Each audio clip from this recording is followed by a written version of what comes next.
बादशाह अकबर कामकाज के अलावा भी कई चीजों के बारे में बीरबल से बातचीत किया करते थे।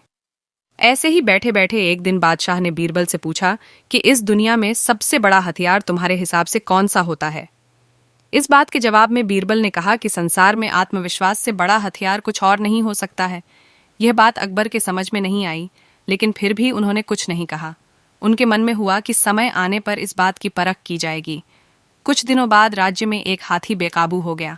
पता करने पर समझ आया कि वो पागल हो गया है। उसे कर्मचारियों ने जंजीरों से जकड़ लिया था। इसकी खबर जैसे ही बादशाह को पहुंची तो उन्होंने सीधे महावत से कहा कि जब भी तुम्हें बीरबल आता दिखे तो हाथी की जंजीरों को खेल देना। यह सुनकर महावत हैरान हो गया, लेकिन बादशाह का आदेश था, इसलिए सिर झुकाकर चला गया। अब अकबर ने बीरबल को महावत के पास जाने के लिए कहा। महावत ने भी बादशाह के आदेश का पालन करते हुए बीरबल को आते देख हाथी को जंजीरों से मुक्त कर दिया। बीरबल को इस बात की खबर नहीं थी, इसलिए वो आराम से चल रहे थे। तभी उनकी नज़र चिंघाड़ते हुए हाथी पर पड़ी। जैसे ही उन्होंने देखा कि हाथी उनकी ही तरफ आ रहा है, वो कुछ समझ नहीं पाए। कुछ ही देर में उनके दिमाग में हुआ कि बादशाह ने मेरी आत्मविश्वास वाली बात को परखने के लिए ही इस हाथी को मेरे पीछे छोड़ने का आदेश दिया होगा।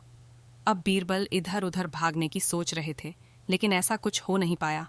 सामने से हाथी आ रहा था और अगल बगल में भागकर जाने की जगह नहीं थी। इतने में हाथी बीरबल के काफी करीब पहुंच गया।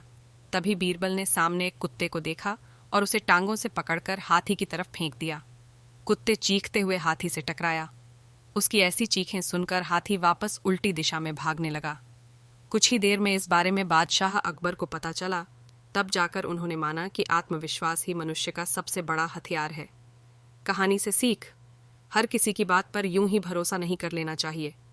बात की जांच और परख करना जरूरी है।